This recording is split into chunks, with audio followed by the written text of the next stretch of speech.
It's been 10 days of turmoil for the United States.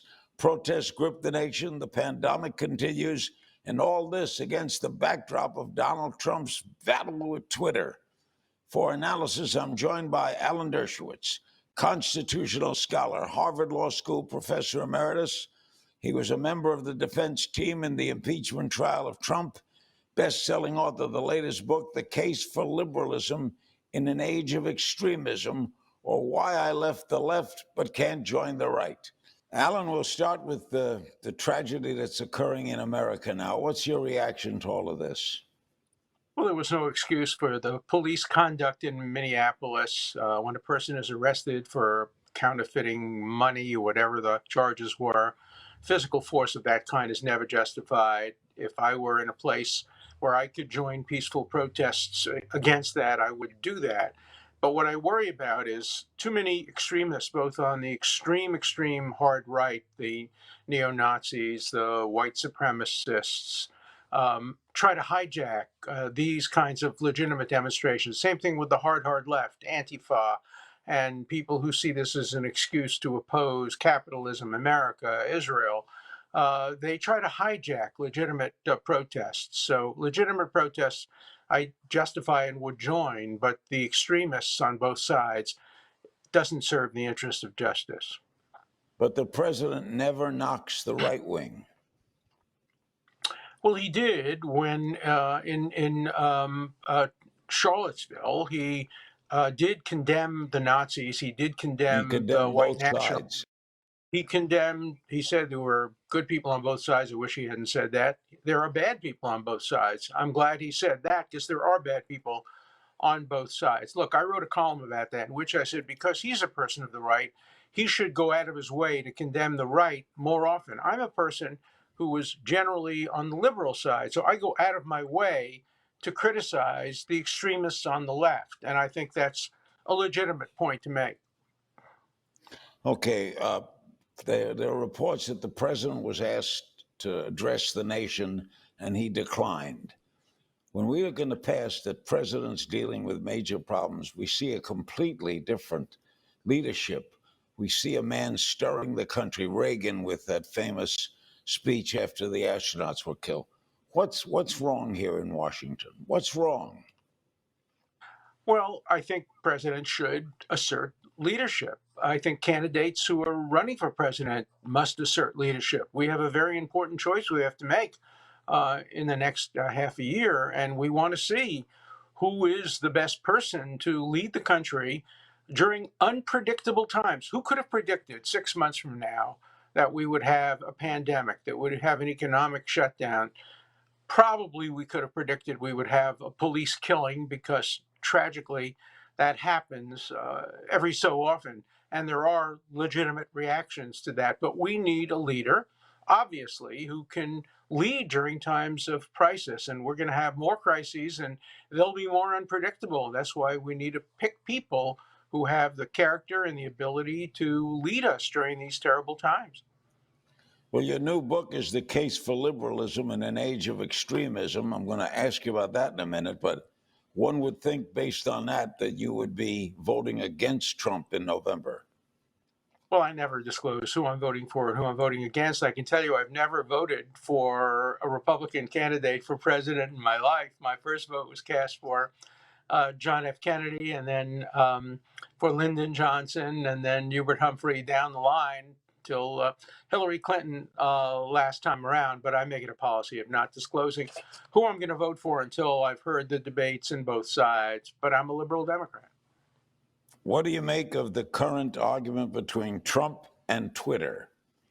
Is Twitter right that they can exercise their right as a private organization to edit? In my book, The Case for Liberalism, I argue in favor of Twitter and other social media having complete freedom under the First Amendment, but they have to apply a single standard, not by law, but because they're so powerful. Social media is so powerful today. They can't have one rule for the right, one rule for the left, one rule for Democrats, one rule for Republicans.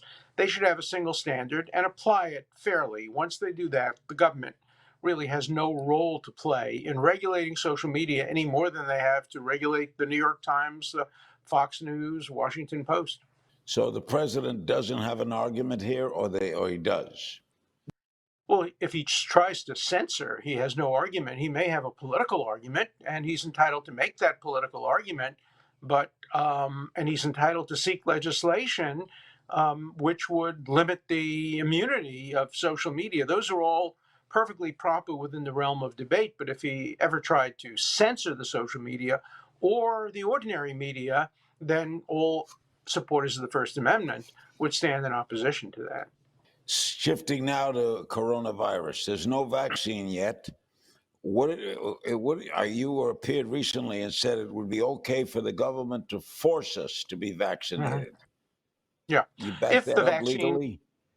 yes, if the vaccine is safe and effective and necessary. Remember, the government could never force you to take a vaccine to protect yourself. If they developed a vaccine against heart disease or cancer, you and I, Larry, would take that vaccine or because we wanted to, but they couldn't make us do it because it only protects us. But if a vaccine is designed to protect us against typhoid Mary walking down the street and infecting us, the government has the right to compel that. Supreme Court decision, 1905, Jacobson versus Massachusetts, smallpox vaccination, and the government was permitted to compel. Many states have done the same thing.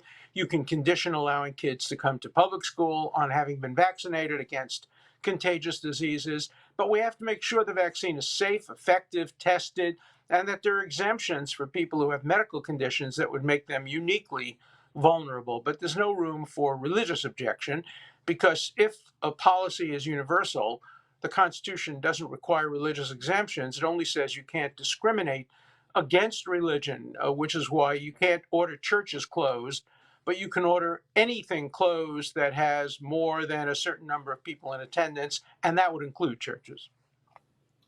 But didn't the Supreme Court rule that the government has the right to close churches? No, they have the right to close everything, including churches. But if they simply said, we're going to close only churches or only synagogues or only mosques, that would be discrimination against religion. But if they have a neutral law that applies equally to other institutions, now the churches have a good point.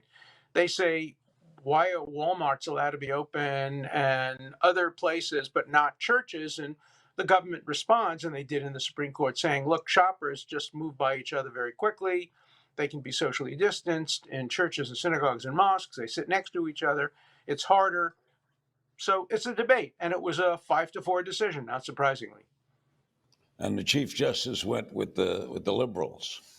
Yeah, I don't know which is the liberal, which is the conservative side here. No, but you know who they are. Justice, yeah, but this case is not a liberal conservative case. I can imagine some liberals siding with the churches in this one. I think Justice Douglas might very well have sided with the churches on this one, and Justice Black.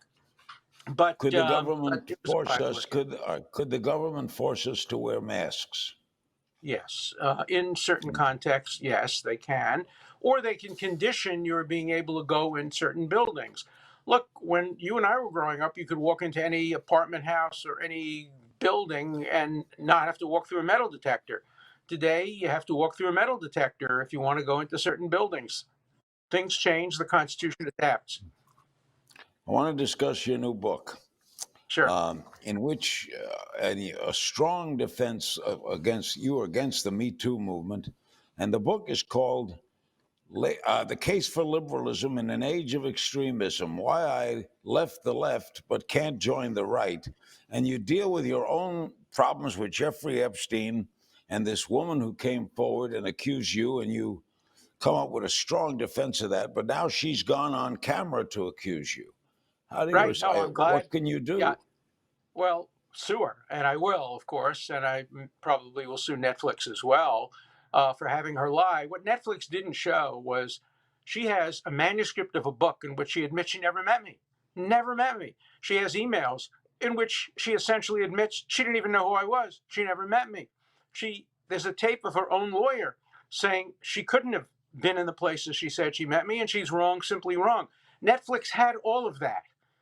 And they promised me they would put it on as a condition for me being interviewed, but they broke their promise. So I'm considering suing them for breach of contract and for defamation. She is just lying through her teeth. This is a woman I never met, and I can prove it categorically through her own written words. And yet Netflix never put that on the air, made it sound like it's just her word against mine. It's not her word against mine. It's her word admitting that she never met me, and my word saying Then that she never met me against her why new does she? word. Yeah, you have Why no is she idea doing what this? people do, what they do. Why does she go Oh, on no, it's camera very and say it? simple. She's made millions of dollars already doing this. She started by making $160,000 for, in part, accusing Al Gore and Tipper Gore of being on Epstein's island. They were never on the island. They never heard of him. They didn't know who he was. She then made millions of dollars in other lawsuits, which her lawyers have shared. It's all about the money. She's suing me, I think, for $150 million. So if you want to know what her reason is for making up these false stories against me, against Senator George Mitchell, against Congress Bill Richardson, against you name it. She's named, Ehud Barak, the former prime minister of Israel. She's accused us all for money of having sex with us. She just has made up the entire story, and Netflix knows that, and they wouldn't put that on the air. What is? We only have a short time left. What has this been like emotionally for Alan Dershowitz? Well, it makes me understand my life, having defended people for years and years and years, how it feels to be accused of something you never, ever did. I have had sex with one woman since the day I met Jeffrey Epstein, my wife. I don't fool around. I don't flirt. I don't touch people's hair. I don't hug. I don't do any of that. And then to be accused out of the blue, purely for money, by a woman who has a long history of lying, and then the media believes it. Netflix puts it on the air. It's absolutely shocking. But look, I'm a tough guy and I fight back. It's been hard on my family, on my wife, on my children, my grandchildren. But for me, I have a thick skin. I fight back. It hurts. It's been very emotionally difficult. It's caused physical pain to me, but I'm going to fight back and I'm going to win in court. We've been friends a long time, and that friendship continues. Alan, thank Thank you you. so much. Always a pleasure, Larry.